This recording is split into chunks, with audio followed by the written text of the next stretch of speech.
ಕೊಟ್ಟಿದ್ದಕ್ಕೆ ಕಾರಣ ಏನು ಗೊತ್ತಾ? ಈ ಸಿಂಧೂರ್ ಅಂತ ಹೇಳಿಕೊಟ್ರು. 26 ಮಂದಿ ಭಯೋತ್ಪಾದಕರೇನು 26 ಮಂದಿ ಅಮಾಯಕರಾಗಿ ಕೊಂದ್ರಲ್ಲ, ಯಾವ ಅಮಾಯಕರು ಸತ್ರಲ್ಲ, ಆ ಸಿಂಧೂರು ಅಡಗಿಸ ಕಾರಣಕ್ಕ ನರೇಂದ್ರ ಮೋದಿ ಅವರು ಈ ಸಿಂಧೂರು ಅಂತ ಹೆಸರಿಸಿದಂತ ಕೊಟ್ರು. ಆ ಸಿಂಧೂರಕ್ಕೆ ಇದು ಪ್ರಾರಂಭ ಅಂತೇಳಿ ಇದು ಹೇಳಿ ಈ ಸಾಹೇಬ್ರಿಗೆ ಸಿಂಧೂರನ್ನ ನಾವು ತಿಲಕ ಇಡ್ತಾ ಇದ್ದೀವಿ.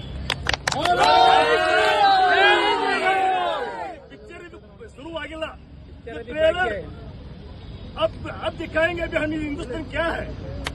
अभी हिंदुस्तान का नरेंद्र मोदी पाकिस्तान को अब पाकिस्तान लगा कि देखने के लिए तरसेगा, दिखाएंगे.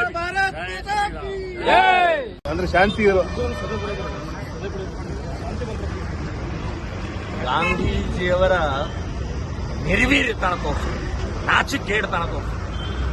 ಈಗೇನು ಗಾಂಧಿನ ತೋರಿಸ್ತಾರೆ ನೀವು?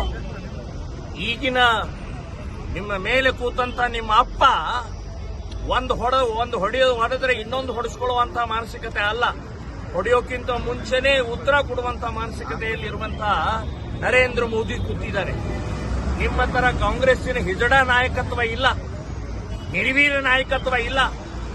ಸೊ ಈ ರೀತಿಯ ಗಾಂಧೀಯವಾದದ ಪರಿಣಾಮದಿಂದನೇ ನಾವು ಲಕ್ಷಾಂತರ ಜನರು ಕಳ್ಕೊಂಡಿದ್ದೀವಿ.